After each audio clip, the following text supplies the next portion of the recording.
मनमोहन सिंह जी को धन्यवाद देना चाहूंगा। के बजाय मुझको धन्यवाद देना चाहूंगा तो सही नहीं। इतना शानदार हॉल कि पूरे बिहार के अंदर पटना में इतना शानदार हॉल नहीं है, लेकिन लोगों के कारण तैयारी में खरीद किया है। इससे मित्रों समूह को जो मौका मिला उन्होंने तैयारी के विकास के लिए करके दिखाया। और जब भाई राधा मोहन जी कृषि मंत्री थे और उसके बाद भी मोतिहारी क्षेत्र में कृषि के क्षेत्र में डेयरी के क्षेत्र में जो काम किया उन्होंने, अगर उसको वो बोलना शुरू करे तो 1 घंटा वो भाषण कर सकते और लोगों को बताने का, लोगों को पता लोग महसूस करते हैं कि किस प्रकार का कृषि के क्षेत्र में, अन्य क्षेत्र में भाई राधा मोहन सिंह जी ने काम किया है। मित्रों, आज हम श्री नरेंद्र मोदी जी की सरकार के 9 वर्ष पूरा होने के उपलक्ष्य में पूरे देश में महासंपर्क अभियान चला है ताकि लोगों को बता सके कि नरेंद्र मोदी की सरकार ने क्या काम किया। और आज उसी विषय पर बोलने के लिए यहाँ पर खड़ा हुआ और क्योंकि यहाँ पर व्यापारी भाइयों बहुत बड़ी संख्या है, तो सबसे पहली बात तो यही कहना चाहूंगा कि देश का प्रधानमंत्री ये तो तेली समाज से आता है और देश का गृह मंत्री अभी वैश्य समाज से आता है। ये पहली बार यह ऐसे मिला है देश के व्यापारी समुदाय को, वैश्य समुदाय को, कि उनके समुदाय का एक व्यक्ति देश का प्रधानमंत्री है और उन्हीं के समुदाय का दूसरा व्यक्ति देश का गृह मंत्री है। और फिर 9 साल के अंदर जो नरेंद्र मोदी ने काम किया है, ये भारत गौरव के 9 वर्ष, ये गरीब कल्याण के 9 वर्ष, ये भारत के उत्कर्ष के 9 वर्ष है, ये भारत को सुरक्षित रखने के 9 वर्ष। और नरेंद्र मोदी ने 9 वर्षों के अंदर सक्षम भारत, सुरक्षित भारत, विकसित भारत, डिजिटल भारत, सामाजिक कल्याण और सुशासन, इस प्रकार का एक सरकार देने का काम किया। मित्रों, नरेंद्र मोदी को तो 9 साल हुआ है। 55 साल तक देश में गांधी परिवार जो आज का गांधी नेहरू परिवार के 3 पीढ़ियों ने इस देश पर राज किया। 55 साल कांग्रेस ने राज किया और अब तुलना करके देखिए कि 15 साल कांग्रेस का और 9 साल नरेंद्र मोदी का, तो 55 साल पर 9 साल नरेंद्र मोदी का भारी पड़ जाएगा। तो काम नहीं किया। और मित्रों, जब जीत कर आए थे नरेंद्र मोदी को, उन्होंने संसद के चौखट पर सर झुकाकर संकल्प किया और कहा था मेरी सरकार गरीबों के प्रति समर्पित होगी। और इस सरकार ने गरीबों के लिए जितना काम किया है, फिर 70 साल में किसी सरकार ने इतना काम नहीं किया। अभी तो ऐसा भी इसलिए मैं कांग्रेस के लोगों से जानना चाहता हूं, राहुल गांधी की पार्टी की जो लोग आरोप लगाते रहते हैं कि आपको मौका मिला 55 साल, आपने कितने गरीबों का पक्का मकान बनाया। नरेंद्र मोदी की सरकार ने 3.5 करोड़ गरीबों का पक्का मकान बनाया। जो बिहार के अंदर 50 लाख से ज्यादा पीएम आवास योजना के तहत गरीबों का पक्का मकान बना। आप क्यों नहीं बना पाए? शौचालय की योजना कोई नई योजना नहीं है, ये नेहरू जी के समय से चली आ रही शौचालय की योजना। लेकिन 9 साल के अंदर 11 करोड़ से ज्यादा शौचालय बनाकर हर गरीब के घर में शौचालय पहुंचाने का काम नरेंद्र मोदी की सरकार ने। आप क्यों नहीं कर पाए? जो काम 55 साल में आप नहीं कर पाए, वो काम 9 साल में नरेंद्र मोदी की सरकार ने कर दिया। मित्रों, 80 करोड़ गरीबों को 5 किलो अनाज मुफ्त मिल रहा है और बिहार में भी 8 करोड़ से ज्यादा, 80 करोड़ में 8 करोड़ से ज्यादा गरीबों को बिहार के अंदर प्रति माह 5 किलो अनाज मुफ्त दिया जाता है। आप क्यों नहीं दे पाए? आप क्यों नहीं कर पाए? और नीतीश जी कहते हैं कोई काम नहीं किया सरकार, मुझे तो कोई दिखाई नहीं पड़ता है। लोग प्रचार करते हैं कि 80 करोड़ गरीबों को जो मुफ्त अनाज है कर प्रचार है क्या? बता दें यहाँ मुख्यारी की जो लोग बैठे हैं यहाँ पर, गरीबों को अनाज मिलता है कि नहीं मिलता है? गरीबों के घर में शौचालय बना कि नहीं बना? गरीबों का पक्का मकान बना कि नहीं बना? नीतीश जी टीम का चश्मा लगा लीजिएगा तो कुछ भी दिखाई नहीं पड़ेगा। तो दोष हमारा नहीं है, दोष आपका है कि आपने ऐसा चश्मा पहन लिया गठबंधन टूटते ही ताकि आपको कुछ दिखाई नहीं पड़ता। इसलिए आपको दिखाई ना दिखाई पड़े, जनता को दिखाई पड़ रहा है, और जनता को अगर दिखाई पड़ रहा है हमारा काम हो गया। जनता को दिखाई पड़ना चाहिए, आपके सर्टिफिकेट से जनता वोट नहीं करती है।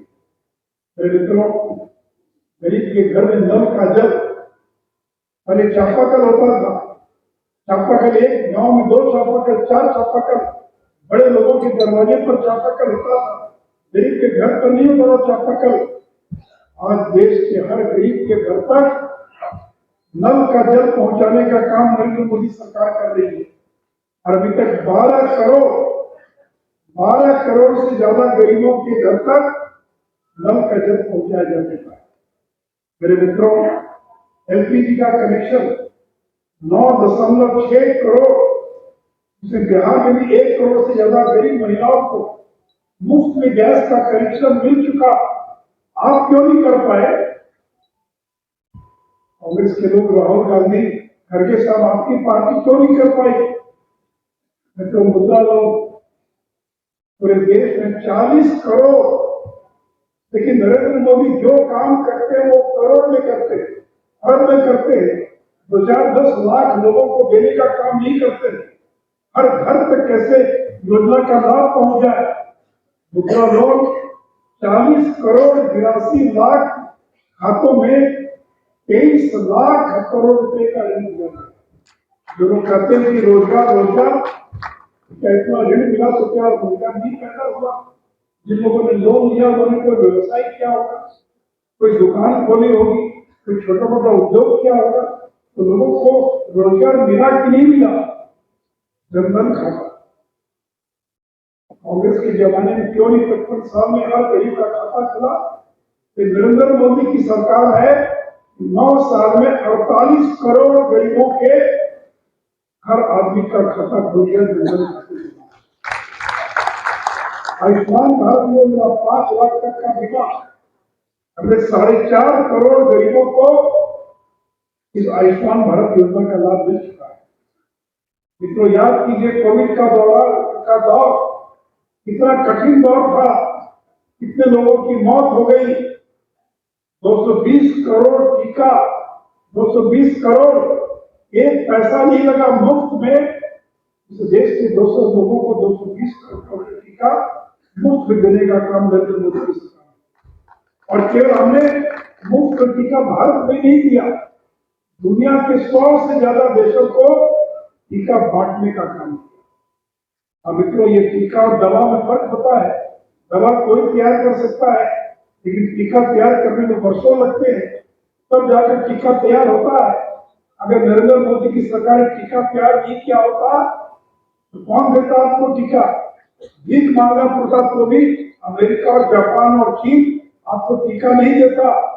मेड इन इंडिया टीका था, भारत में बना कोविड का टीका, जो मुफ्त में 220 करोड़ डोज लगा, और उसका परिणाम है कि लाखों लोग मरने से बच गए। अगर कोविड का टीका नहीं अगर भारत में बना होता, लगा होता, लाखों लोग केवल कोविड से मर गए होते। मेरे मित्रों,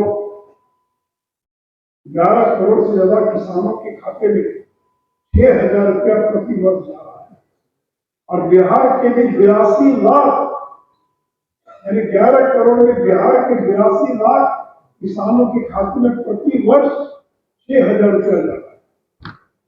इसलिए कांग्रेस के लोगों को जवाब देना होगा कि गरीबों के जितने काम मैंने गिनाए आप क्यों नहीं कर पाए?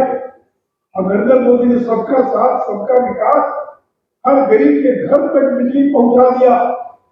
आज अगर बिहार में हर घर तक बिजली है, ये नीतीश कुमार की देन नहीं है, ये नरेंद्र दामोदर दास मोदी की देन। मेरे मित्रों, गरीब आदमी की मौत हो जाती है, एक्सीडेंट में और विधवा हो जाती है, कोई सहारा नहीं। लेकिन नरेंद्र मोदी ने प्रधानमंत्री जीवन ज्योति बीमा योजना, प्रधानमंत्री सुरक्षा बीमा योजना, 20 रुपया दीजिए, बीमा हो गया तो दुर्घटना में मौत होगी तो 2 लाख मिलेगा, और 400 रुपया जमा करके सुरक्षा बीमा योजना, तो हर मौत भी होगी तो भी 2 लाख रुपया मिलेगा। अरे बताओ, आज तक किस प्रधानमंत्री ने गरीब की इतनी चिंता की जितनी चिंता नरेंद्र मोदी ने की? शौचालय बनवा दिया, बिजली पहुंचा दिया, घर में टैप का वाटर पहुंचा दिया, मुफ्त में अनाज दिलवा दिया, मुफ्त गैस का कनेक्शन मिल गया, पक्का मकान मिल गया, व्यापार व्यवसाय करने के लिए लोन मिल गया। 9 साल के अंदर कोई आदमी काम कर सकता है, काम करके नरेंद्र मोदी ने दिया। और मित्रों, नरेंद्र मोदी की सरकार गरीबों के प्रति समर्पित सरकार है। और हमारे जो व्यवसायी भाई यहाँ बैठे, अरे अगर गरीब की आमदनी बढ़ेगी तब ना आपका व्यापार बढ़ेगा। अगर आदमी गरीब रहेगा, उसकी आमदनी नहीं बढ़ेगी, तो आपकी दुकान में माल खरीदने कौन आएगा, सामान खरीदने कौन आएगा? आज देश का जो माहौल पैदा किया नरेंद्र मोदी की सरकार ने, 1 साल के अंदर 10 लाख करोड़ केवल सड़कों पर खर्च किया जा रहा है, एयरपोर्ट के निर्माण पर खर्च किया जा रहा है, 4 लेन 6 लेन रोड। आज बिहार में जो सड़कों का जाल बिछा है, ये किसकी देन है? तो नरेंद्र मोदी की देन। 1 साल में 10 लाख करोड़ केवल इंफ्रास्ट्रक्चर पर खर्च किया जा रहा है। सड़कें बनेंगी, बिल्डिंग बनेगी, एयरपोर्ट बनेंगे, बंदरगाह बनेंगे, बिल्डिंग्स बनेगी। 10 लाख करोड़ 1 साल के अंदर। 9 साल के अंदर 7 Indian institute of technology, 7 Indian institute of management, 15 AIIMS, 9 साल के अंदर ये नरेंद्र मोदी की देन है।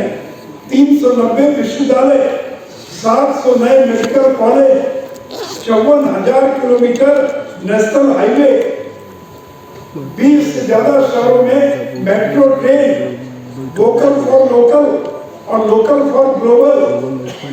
आज छोटे व्यापारी हैं, जो लघु और मध्यम उद्योग वाले लोग हैं, उनको कितनी बड़ी मदद नरेंद्र मोदी की सरकार ने की। मित्रों, अगर मौका मिला है तो कहते मैं सेवक हूँ, मैं राज करने नहीं आया हूँ, मैं लोगों की सेवा करने नहीं आया, मैं जनता का सेवक हूँ। और जब सेवा की भावना से कोई काम करता है तो 9 साल में चमत्कार करके दिखला देता है, जिसका जिक्र भी भाई राधा मोहन सिंह जी कर रहे हैं। अभी तो केवल इंफ्रास्ट्रक्चर नहीं, केवल गरीबों के लिए नहीं, इस देश के जो मान सम्मान है, इस देश की जो संस्कृति है, हमारे आस्था के जो केंद्र है, उनको भी पुनर्जीवित पुनर्स्थापित करने का काम नरेंद्र मोदी की सरकार ने किया है। धारा 370 को खत्म कर दिया गया। तो सपने में नहीं सोचता था कि 370 खत्म हो सकता है। 3 तलाक कानून को खत्म कर 3 तलाक का कानून बना दिया गया। कोई मुस्लिम व्यक्ति 3 तलाक बोलकर अपनी पत्नी को तलाक नहीं दे सकता है। राम जन्मभूमि का भव्य मंदिर बन रहा है। पिछले 150-200 साल से जो मामला कोर्ट में अटका हुआ था, देश के बढ़िया से बढ़िया वकील लगकर उन्होंने प्रमाणित कर दिया नरेंद्र मोदी की सरकार ने कि भगवान राम यही पैदा हुए थे। रामलला का मंदिर जहाँ पर बन रहा है, वही भगवान राम पैदा हुए। और सुप्रीम कोर्ट में 5 जजों की बेंच, जिसमें एक मुस्लिम जज भी था, सर्वसम्मति से फैसला दिया कि भगवान राम यही पैदा हुए थे और यहीं पर राम का भव्य मंदिर बनना चाहिए। आज राम का मंदिर बन रहा, अगले साल जनवरी में बनकर तैयार हो जाएगा। काशी विश्वनाथ का कॉरिडोर बनकर तैयार हो गया। मुझे पता नहीं मोतिहारी के कितने लोग पिछले 1 साल में काशी गए होंगे, नहीं गए तो जाकर देख कर आइए, क्या भव्य, क्या शानदार काशी विश्वनाथ का कॉरिडोर बनकर तैयार हुआ है। आप सोच भी नहीं सकते हैं कितना भव्य कॉरिडोर बनकर तैयार हो गया।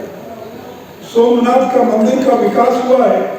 केदारनाथ का मंदिर जो ध्वस्त हो गया था, जो टूट गया था, उसके निर्माण का काम, 4 धाम के लिए 4 सड़कों के निर्माण का काम चल रहा है।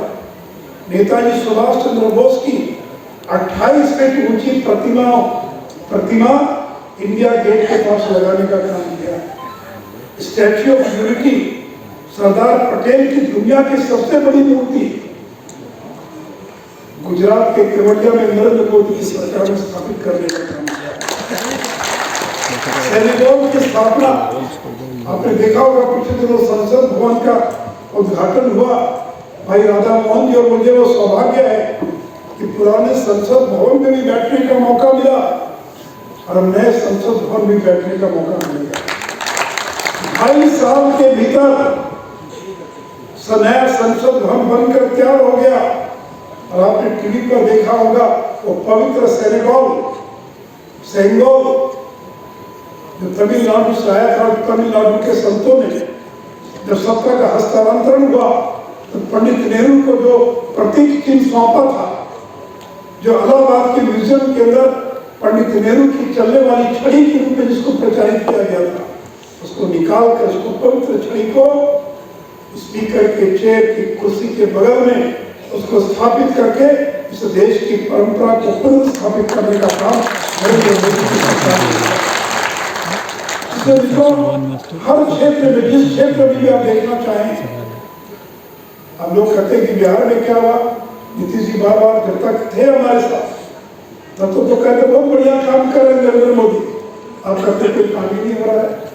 मैं मोतिहारी के लोगों को बताना चाहूंगा कि गंगा नदी जब आते हैं, आप पटना से गंगा नदी पार करना होगा। पिछले 50 साल में या 60 साल में केवल एक पुल बना महात्मा गांधी से, 60 साल में एक पुल, और वो भी जर्जर हो गया, क्षतिग्रस्त हो गया। 5 साल से बंद पड़ा था, एक लेन चलता था तो एक लेन बंद रहता था। इस महात्मा गांधी सेतु का पुनरुद्धार किसने किया? मेरे मित्रों, 1800 करोड़ रुपया खर्च कर नरेंद्र मोदी की सरकार ने महात्मा गांधी के ऊपर अब 10 मिनट के अंदर महात्मा गांधी सेतु पार कर सकते हैं। ये 1800 करोड़ किसने खर्च किया नीतीश जी? कि बिहार सरकार का एक पैसा नहीं है, ये नरेंद्र मोदी सरकार ने खर्च किया। और इस समय आपको बता दें, गंगा नदी पर 6 नए पुल बन रहे हैं, 6 नए पुल हर 50 किलोमीटर, जहां से चाहे गंगा नदी आप पार कर सकते हैं। ये महात्मा गांधी सेतु के बगल में 3000 करोड़ की लागत से 4 लेन पुल बनने का काम चालू हो गया। अरे महात्मा गांधी सेतु के मुश्किल से 3 किलोमीटर की दूरी पर एक और पुल, इसे पार कीजिए, उसे पार कीजिए, 3000 करोड़ की लागत से बनना चालू हो गया। ये जेपी सेतु जो आप आते हैं, जो दीघा सोनपुर को जोड़ता है, दीघा सोनपुर का भी जो पुल है, ये नरेंद्र मोदी सरकार का देन है। और इस जेपी सेतु के समानांतर 6 लेन का 2600 करोड़ के पुल का टेंडर हो चुका है, उसका काम भी बहुत जल्द प्रारंभ हो गया।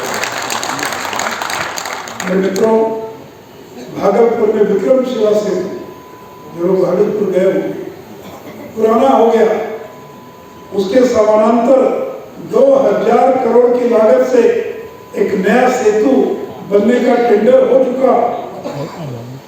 उसी प्रकार मनिहारी, कटिहार में मनिहारी और झारखंड में साहेबगंज, गंगा नदी पर मनिहारी और साहेबगंज के बीच में 2000 करोड़ की लागत से पुल लगभग बनकर तैयार हो गया। कोसी नदी पर फुलौत के पास 1500 करोड़ की लागत से बहुत तेजी से पुल के निर्माण का काम चल रहा है। मुंगेर में जो गंगा नदी पर पुल बना हुआ, अटल जी की सरकार की देन थी, और उस पुल का जो अप्रोच रोड था वो आज तक नहीं बन पाया था। 620 करोड़ की लागत से वो पुल हुआ, अप्रोच रोड बनकर तैयार हो गया। बक्सर में एक नया गंगा पुल चालू हो गया। और अब कोइलवर का पुल, जो लोग गए होंगे कोइलवर, 150 साल पुराना अंग्रेजों का पुल था, उसके बाद नया पुल नरेंद्र मोदी की सरकार ने बनाया। और आज कोइलवर से आरा से बक्सर, और बक्सर से अगर बनारस जाना हो तो 4 लेन से जा सकते, ऐसा इंतजाम नरेंद्र मोदी की सरकार ने कर दिया। तो आप कहते हैं कि काम क्या हुआ? आप कहते हैं कि बिहार में तो कोई काम ही नहीं हुआ, कल प्रचार हो रहा है। मैंने तो गिना दिया आपको। और बता दें, कोई राष्ट्रीय जनता दल और जदयू का कोई का मैं चुनौती देता हूँ कोई बता दे ये सारे पुल बन रहे कि नहीं बन रहे हैं। अगर 2 साल 3 साल के भीतर 7 पुल बनकर तैयार हो जाएंगे केवल गंगा नदी पर, केवल गंगा नदी पर। ये नरेंद्र मोदी का काम। मित्रों, मैं सड़कों का नाम नहीं ले रहा हूं।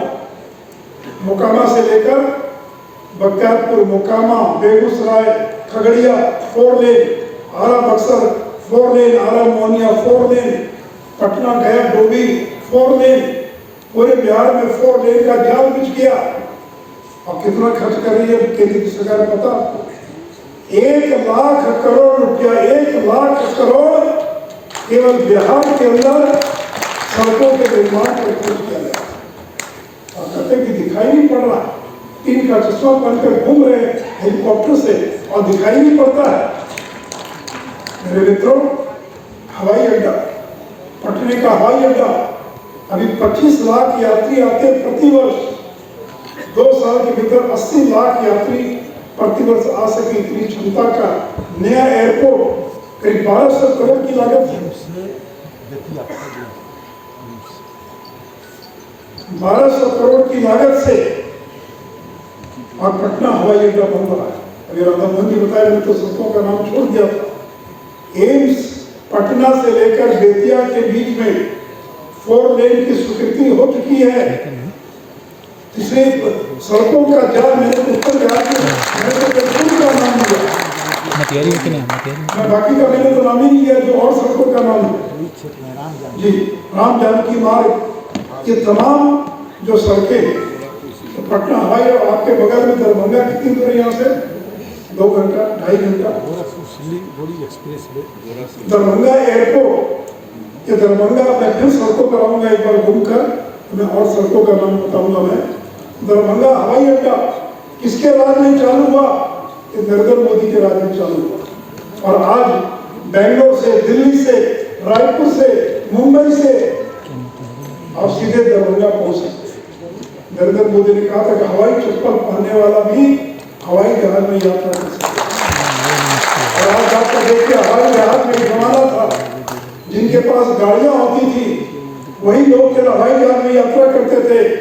आप पटना एयरपोर्ट पर जाइए, दरभंगा पर जाइए, तो सर पर गठरी रखकर उतरता हवाई जहाज से पैदल जाता है एयरपोर्ट के बाहर, क्योंकि टैक्सी का पैसा नहीं है, और बाहर जाकर रिक्शा पर बैठकर अपने घर जाता है, और बस में बैठकर गाँव तक जाता है। अब गरीब आदमी भी हवाई जहाज पर चलने लगा। पूर्णिया में 3 एयरपोर्ट और गया का एयरपोर्ट ये अटल जी की दे, और चौथा एयरपोर्ट पूर्णिया अगले 2 साल में बनकर तैयार हो जाएगा। नीतीश जी, अगर आपने समय पर जमीन दे दिया होता तब तक पूर्णिया का एयरपोर्ट भी बनकर तैयार हो गया होता। 2 दिन पहले एमओयू साइन हुआ है, बिहार सरकार ने सहमति जताई है, 15 एकड़ जमीन दिया है, और एक शानदार एयरपोर्ट पूर्णिया के अंदर भी और बनकर तैयार हो जाएगा। इससे मित्रों, जो काम किया है हमारी सरकार ने, आपके बगल में बरौनी खाद का कारखाना, इस बरौनी खाद का कारखाना 8,000 करोड़ की लागत से बरौनी खाद का कारखाना बनकर तैयार हो गया। अक्टूबर महीने से उत्पादन प्रारंभ हो गया। कांग्रेस के लोगों ने बंद करने का काम किया, हमारी सरकार ने चालू करने का काम किया, और बरौनी का खाद का कारखाना चालू हो गया। मेरे मित्रों, बगल में मुजफ्फरपुर में 1.5 घंटे की दूरी पर 200 करोड़ की लागत से कैंसर का अस्पताल बन रहा। टाटा मेमोरियल हॉस्पिटल के सहयोग से उत्तर बिहार के लोगों को कैंसर का इलाज कराने के लिए अब मुंबई नहीं जाना पड़ेगा। अस्थायी अस्पताल चालू हो गया है, लेकिन उसकी बिल्डिंग 1.5-2 साल के अंदर बनकर तैयार हो गया। अभी भाई राधा मोहन जी उसका जिक्र कर रहे हैं। देश के सभी राज्यों में केवल एक एम्स है, कश्मीर और बिहार। नरेंद्र मोदी की विशेष कृपा थी बिहार, कहा कि बिहार की आबादी ज्यादा है, जो उत्तर बिहार के एक और एम्स देंगे। दरभंगा में एम्स का ऐलान कर दिया। आज 5 साल हो गया, नीतीश कुमार की सरकार ने 200 एकड़ जमीन नहीं दिया। उसका परिणाम है कि आज तक दरभंगा का एम्स का काम प्रारंभ नहीं हुआ। नीतीश जी, विकास के नाम पर राजनीति मत कीजिए। उनको लगता है एम्स बन जाएगा तो लोग नरेंद्र मोदी जिंदाबाद करने लग जाएंगे, और से जानबूझकर जमीन नहीं दे रहे। 5 साल हो गया। और मेरे मित्रों, बिहार में 8 नए मेडिकल कॉलेज, 5 सुपर स्पेशलिटी अस्पताल। और ये जहाँ तक बिजली की बात है, नीतीश कुमार की सरकार में एक भी बिजली का कारखाना बिहार में नहीं लगा। आज बिहार को जितनी बिजली मिल रही है वो 100% बिजली एनटीपीसी का कारखाना, भारत सरकार का जो कारखाना है, चाहे बाढ़ में हो, कहलगांव में हो, बरौनी में हो, नबीनगर में हो, वहां से बिहार को बिजली मिल रही है। और केंद्र ने कितना खर्च किया बिजली का कारखाना लगाने में?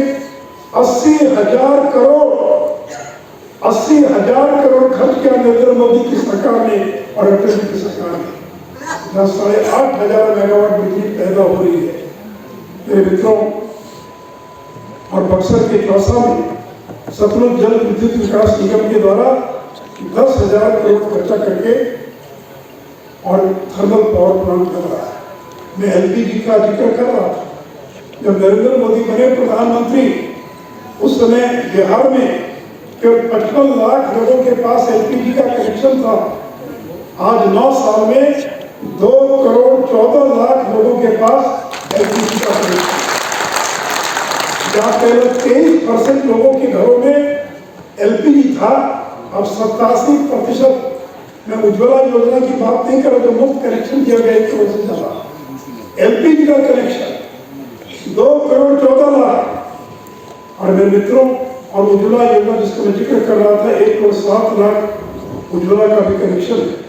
एलपीजी का बॉटलिंग प्लांट आज बिहार में 8 बॉटलिंग प्लांट, एक मोतिहारी का बॉटलिंग प्लांट लगभग तैयार है, कभी भी उसका उद्घाटन हो सकता है, शुरू हो गया। इसलिए मेरे मित्रों, बरौनी रिफाइनरी, मैं उसके विस्तार में नहीं जाऊंगा।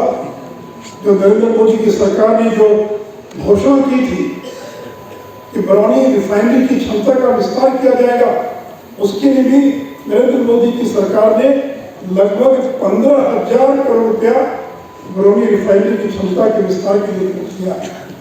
मेरे मित्रों, नरेंद्र मोदी की सरकार का एक बहुत बड़ा योगदान है, वह है डिजिटल क्रांति। भारत ने डिजिटल क्रांति कर दिया और आज डिजिटल क्रांति पूरे दुनिया में अगर सबसे ज्यादा डिजिटल ट्रांजैक्शन कहीं हो रहा है तो उस देश का नाम है भारत, उस देश का नाम है भारत। डायरेक्ट बेनिफिट ट्रांसफर, ये 48 करोड़ जो जनधन खाता खुला, 130 करोड़ से ज्यादा आधार, और ये जो मोबाइल फोन है, हर आदमी के पास मोबाइल फोन, 120 करोड़ से ज्यादा मोबाइल फोन। नरेंद्र मोदी ने तीनों को जोड़ दिया, जनधन खाता, आधार और मोबाइल। हर आदमी का एक आधार नंबर हो गया और सरकार की योजना का, हर योजना का पैसा सीधे लाभार्थी के खाते में जा रहा है। कोई दलाल नहीं, कोई बिचौलिया नहीं, कोई मिडिलमैन नहीं तो याद कीजिए, एक जमाना था जब हम सरकार में आए तो दिल्ली से आता था पैसा पटना, पटना से मोतिहारी, मोतिहारी से ब्लॉक में, ब्लॉक से फिर मुखिया जी या वीडियो पैसा नगद निकाल कर बैंक से जाते थे बांटने के लिए गरीब लोगों को, तब जाकर पैसा मिलता था। और अब क्या है, एक बटन दबाया, दिल्ली से नरेंद्र मोदी ने 10 करोड़ खाते में, 1 मिनट में 10 करोड़ खाते में सीधे पैसा पहुंच जाता है। यह है डायरेक्ट बेनिफिट ट्रांसफर। कोई फर्जीवाड़ा नहीं चल सकता है। आपको पता कितना फर्जी राशन कार्ड रद्द किया गया मेरे मित्रों इस देश के अंदर, और लगभग 4 करोड़ डुप्लीकेट या फर्जी राशन कार्ड अभी तक रद्द किया जा चुका है। ये कमाल है आधार का, ये कमाल है डीबीटी का, direct benefit transfer. 4 crore 11 lakh duplicate LPG connection के रद्द किया जा चुका है। और इस फर्जीवाड़ा को रोकने का परिणाम क्या हुआ, कितनी बचत हुई? 2,73,000 करोड़ की बचत अब तक भारत सरकार को हो चुकी है। यह है कमाल डिजिटल क्रांति का। मेरे मित्रों, मैं एक चीज आपको याद कराना चाहूंगा कि जब कोविड आया तो कोविड के समय में क्या हाल था, अगर पैसा पहुंचाना तो कैसे पैसा पहुंचाए, दुकानें बंद, बैंक बंद, सारी चीजें बंद, बैंक तो फिर भी चल रहे थे। ये डायरेक्ट बेनिफिट ट्रांसफर ने कमाल किया और कोविड के दौरान केंद्र की सरकार को या राज्यों को जो पैसा पहुंचाना था वो लोगों के खाते में पहुंचा दिया। और अमेरिका में क्या हुआ? अमेरिका के अंदर 4 महीना लगा गरीब के खाते में पैसा पहुंचाने के लिए, क्योंकि वहां आधार नहीं है। वहां अगर हर एक आदमी का खाता है भी तो खाता जुड़ा हुआ नहीं आधार के साथ। तो अमेरिका के प्रधानमंत्री को क्या करना पड़ा? वहां के राष्ट्रपति को पहले तो 8 करोड़ चेक प्रिंट करना पड़ा, छापना पड़ा। 8 करोड़ चेक पर हर लाभार्थी का नाम लिखना पड़ा। फिर उस चेक को लिफाफे में बंद करना पड़ा, लिफाफे पर एड्रेस लिखना पड़ा, फिर डाकघर में उसको छुड़वाना पड़ा, फिर मोतिहारी से पटना गया, फिर पटना से डाकिया लेकर लाभार्थी के घर पर जाएगा लिफाफा देने के लिए। वो उसको डाकिया जाकर देगा और खोलेगा तब चेक मिलेगा और तब चेक पर जाकर बैंक में जमा करेगा, तब उसके खाते में पैसा आएगा। अमेरिका जैसे देश को 4 महीना लगा अपने देश के गरीबों के खाते में पैसा पहुंचाने में। वही नरेंद्र मोदी के राज में 1 मिनट के अंदर 10 करोड़ लोगों को 1 मिनट के अंदर पैसा। यह है डिजिटल क्रांति, यह है डिजिटल क्रांति। आपने कोविड का नाम सुना? जब कोविड का टीका लग रहा था तो आपके मोबाइल पर मैसेज आता था कि नहीं आता था? फलानी जगह चले जाइए, वहां खाली है, वहां टीका लगेगा। अमेरिका में ऐसा कोई मैसेज आता था किसी के मोबाइल पर? नहीं आता। और टीका लगने के बाद अस्पताल छोड़ने के पहले आपके मोबाइल पर आपका सर्टिफिकेट आ गया, उसमें नरेंद्र मोदी का फोटो लगा हुआ सर्टिफिकेट आपके मोबाइल पर आ गया। तो भारत के अंदर 20 मिनट के अंदर कोविड का सर्टिफिकेट लोगों के मोबाइल पर आ गया। और अमेरिका में आज साल भर हो गया, आज तक आधे से ज्यादा लोगों को सर्टिफिकेट नहीं मिल पाया। यह तकनीक का कमाल, यह टेक्नोलॉजी का कमाल, यह डिजिटल क्रांति, इसको नरेंद्र मोदी ने करके दिखा दिया। अब यहाँ पर बड़ी संख्या में नौजवान बैठे, व्यापारी बैठे। आजकल कितना डिजिटल पेमेंट हो रहा है, मुझे भी भरोसा नहीं था। मैं दिल्ली में छोटी सी किराने की दुकान में गया, पूछा कि दिन भर में अगर 100 ग्राहक आते तो कितने ग्राहक डिजिटल पेमेंट करते? तो कहा कि सर 60 से 70 लोग 100 में और डिजिटल पेमेंट करते। सब्जी की दुकान पर चले जाइए, ठेला वाला भी QR कोड का बोर्ड लगाकर बैठा है और लोग अगर पेमेंट करना है तो डिजिटल पेमेंट करने लगे।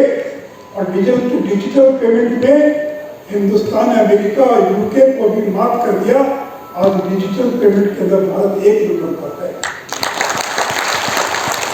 और मित्रों, ये डिजिटल पेमेंट के अंदर यूपीआई, ये यूपीआई से पेमेंट जो हो रहा है, इस यूपीआई में एक दिन के अंदर 32 करोड़ ट्रांजैक्शन, एक दिन के अंदर 32 करोड़। एक पैसा अगर 100 रुपया दिया आपने, एक ट्रांजैक्शन, एक अगर आपके खाते में 50 रुपया आया तो एक ट्रांजैक्शन। एक दिन में 32 करोड़ ट्रांजैक्शन यूपीआई के माध्यम से हो रहा है। अब दुनिया के बाकी देश भी और यूपीआई से जुड़ रहे हैं। इसलिए मित्रों, ये नरेंद्र मोदी की सरकार थी जिसने डिजिटल क्रांति कर दिया और आज दुनिया के बाकी देश इसका अनुकरण कर रहे हैं। वो भी पूछ रहे कि क्या आपने कैसे किया, हम भी करना चाहते हैं। मेरे मित्रों, जीएसटी का टिकड़ा व्यापारी बैठे हैं अधिकांश, और जो मध्यम वर्गीय व्यापारी, उनको मालूम है कि जीएसटी आने के बाद कितना बड़ा बदलाव देश के अंदर आया है। ये कोई साधारण काम था कि पूरे देश में एक रेट होगा, तमिलनाडु जाइए, बिहार जाइए, पटना जाइए, कलकत्ता जाइए, हर चीज का एक टैक्स की दर। बिहार में जहाँ पहले 2005 जब जीएसटी आया, उसमें बिहार में 1,65,000 व्यापारी केवल वैट दिया करते थे। और आज बिहार में कितना व्यापारी दे रहे मालूम? 5 लाख से ज्यादा व्यापारी जीएसटी में रजिस्टर्ड है। पूरे देश के अंदर जहाँ 68 लाख लोग रजिस्टर्ड थे, आज उनकी संख्या बढ़कर 1,40,00,000 हो गई है।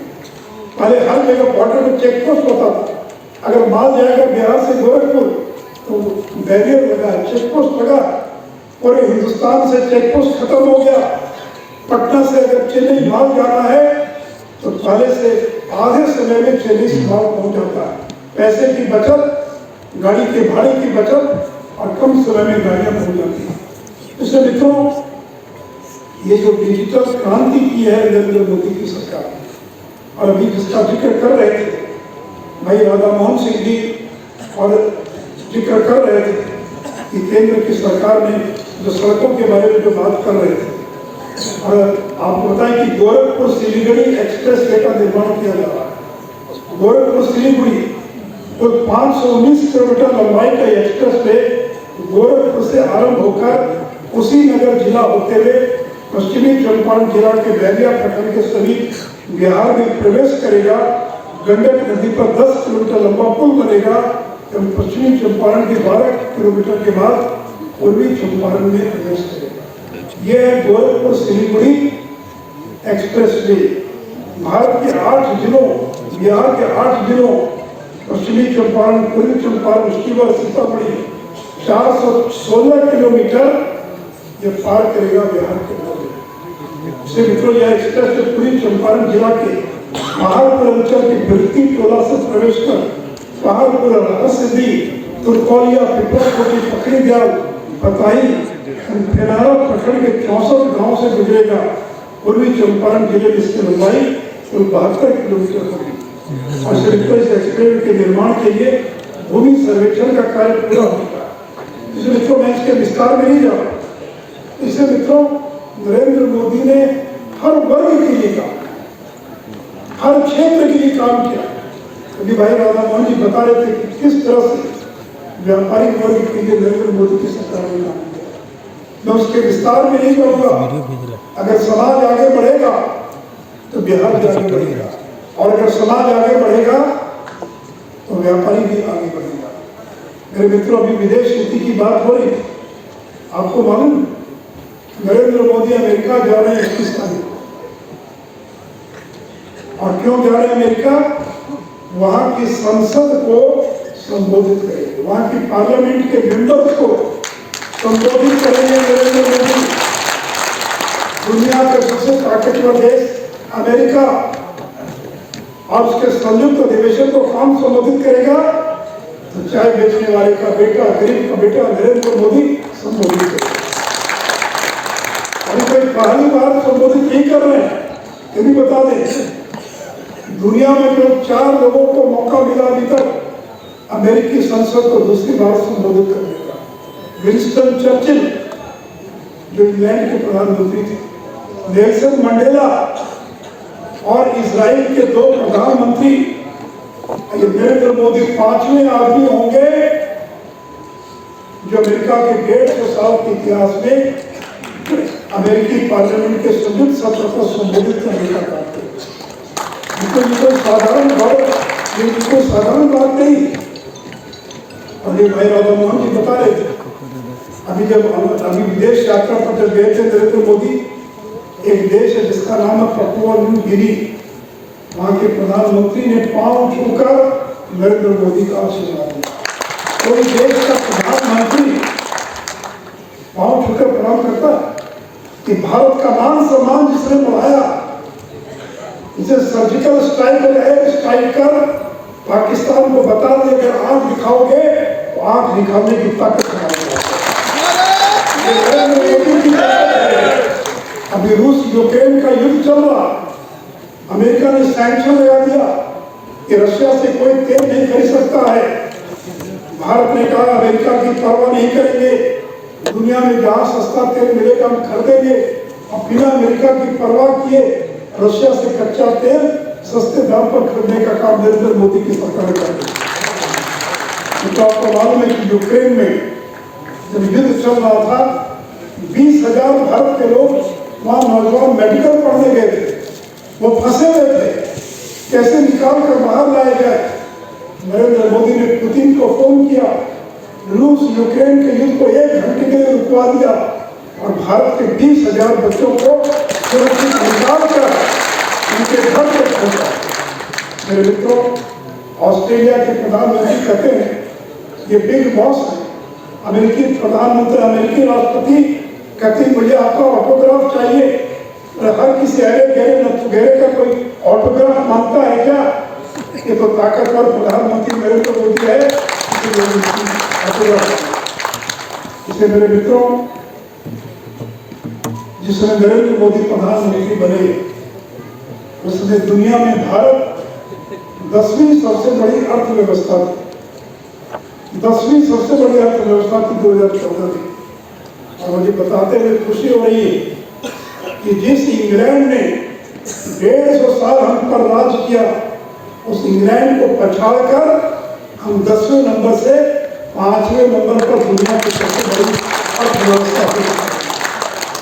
और इतना ही नहीं मित्रों, 2027 में जर्मनी को पछाड़कर 4थे नंबर पर पहुंच जाएंगे और 2029 में जापान को पीछे छोड़कर दुनिया की तीसरी सबसे बड़ी अर्थव्यवस्था बन जाएंगे। ये ताकत है नरेंद्र मोदी की। इसलिए मेरे मित्रों, आज दुनिया में सबसे तेज गति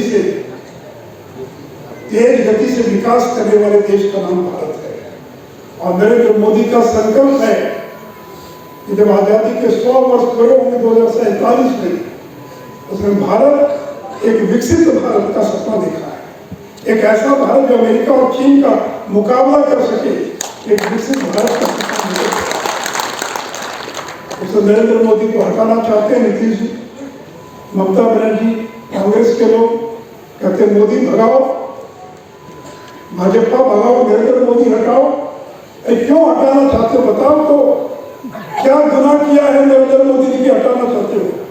कहते कि लोकतंत्र खतरे में। और 4 दिन पहले अमेरिका के राष्ट्रपति का बयान आया कि भारत में जीवंत लोकतंत्र है, तो अमेरिका कह रहा है कि जीवंत लोकतंत्र भारत में, और भारत के विपक्षी दल के लोग कह रहे कि लोकतंत्र खतरे में। लोकतंत्र खतरे में नहीं है, इन लोगों का परिवार खतरे में है, इनकी सत्ता खतरे में है। तो बता दें, 9 साल में कोई आरोप लगा नरेंद्र मोदी पर? मनमोहन सिंह की सरकार के 10 साल में 20 लाख करोड़ का घपला हुआ, घोटाला हुआ। 9 साल में एक आरोप नहीं लगा। और राफेल का आरोप आपने लगाया तो सुप्रीम कोर्ट में आपको जाकर माफी मांगनी पड़ेगी। मेरे बुद्धियारी के बहनों और भाइयों, 23 तारीख को पटना में बैठक हो रही है और 15-20 दलों के लोग इकट्ठा होकर नरेंद्र मोदी को हटाने की बात कर रहे हैं। जिस राष्ट्रीय जनता दल का एक एमपी नहीं है, आपको पता है कि नहीं, राजद का बिहार से लोकसभा में एक भी सदस्य नहीं है, 0। तो जिसके 0 एमपी है वो 303 वाले को चुनौती दे रहा है, पार्टी के 303 एमपी है उसको चुनौती दे रहा है। जो नीतीश कुमार 44 विधायक हम लोगों की कृपा से जीत कर आ गए, तो चुनौती दे रहे हैं नरेंद्र मोदी को। ये कांग्रेस पार्टी जिसके विधायक दल की बैठक में 20 विधायकों में से 19 में 11 अनुपस्थित थे, वो चुनौती दे रहे हैं नरेंद्र मोदी को। अब तो केसीआर ने इनकार कर दिया आने से। केसीआर ने कहा कि मैं नहीं आऊंगा, नवीन पटनायक ने इनकार कर दिया आने से। आज ही देखा तो ओमर अब्दुल्ला, उसने भी आने से इनकार कर दिया। HD कुमार स्वामी ने आने से इनकार कर दिया। हमें तो 4 दिन बंगाल से होकर आ रहा है। आज ये अखबार में छपा है कि बंगाल के अंदर कांग्रेस और टीएमसी के बीच हिंसक झड़प में कांग्रेस का एक कार्यकर्ता मारा गया। और अधीर रंजन चौधरी जो कांग्रेस के नेता है, उन्होंने मांग किया है कि पंचायत का चुनाव बंगाल में पैरामिलिट्री फोर्स की उपस्थिति में कराया जाए। क्या बंगाल में कांग्रेस और टीएमसी का समझौता होगा? अरविंद केजरीवाल 15 दिन से इंतजार कर रहे, खड़गे साहब मिलने का समय नहीं दे रहे, ऑर्डिनेंस के मुद्दे पर मिलने का समय मांग रहे, लेकिन खड़गे साहब ने समय नहीं दिया। पंजाब और दिल्ली की कांग्रेस ने प्रस्ताव पारित किया है कि अरविंद केजरीवाल के साथ कोई समझौता नहीं होना चाहिए, और आप उन दलों की बैठक कर रहे हैं जो दल एक तिथि निश्चित नहीं कर सकते। अरे 13 तारीख की डेट क्यों कैंसिल हो गई? अभी आप गए थे दिल्ली, सबसे मिलकर आए, हमने खड़गे साहब और राहुल गांधी ने समय दिया था। मित्रों, ये दल अगर एक हो भी जाए, ये केवल हाथ मिलाने से दिल नहीं मिलता है। दिल मिलने के लिए जनता नहीं एकजुट होती है। आप भले ही हाथ उठा लेंगे, चाहे पी लेंगे, लेकिन जनता को एकजुट नहीं कर पाएगी। जिस गरीब का काम किया नरेंद्र मोदी ने, वो गरीब कभी बेवफाई नहीं करेगा। बड़े लोग बेवफाई कर सकते हैं, लेकिन जिसको मुफ्त कनेक्शन मिला, बिजली का पक्का मकान बना, बाकी बना, वो और किसी को वोट नहीं देगा, वो कर नरेंद्र मोदी को वोट देगा, नरेंद्र मोदी को। इसलिए मेरे मित्रों निश्चिंत रहिए। एक बात मैं और कहना चाहूंगा, भाई राधा मोहन यहाँ बैठे हैं, अगला चुनाव भी मोतिहारी से राधा मोहन सिंह लड़ेंगे, कोई दूसरा नहीं लड़ेगा।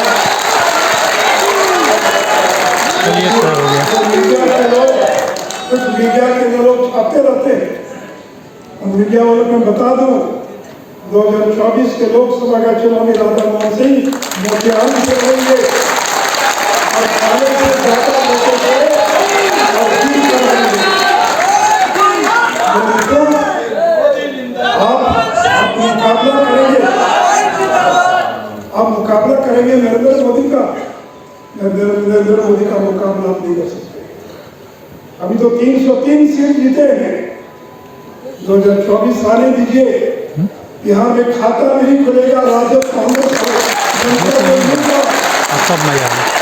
नरेंद्र मोदी के पीठ में धोखा देने का काम किया है। नीतीश जी, आपकी हैसियत एक मुंशी वाली हैसियत,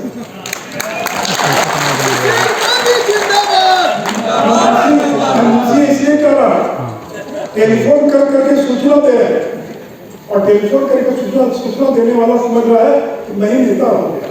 अरे भी आप नेता नहीं हैं, आप टेलीफोन कर रहे हैं, खड़गे साहब आ जाइएगा, अरविंद केजरीवाल जी आ जाइएगा, आप सूचना वाहक हैं। टेलीफोन करके जो मुंशी का काम होता है, जो पीए का काम होता है, वही काम आप कर रहे हैं। और आपको गलतफहमी हो गई कि आपको कोई नेता मान लेगा।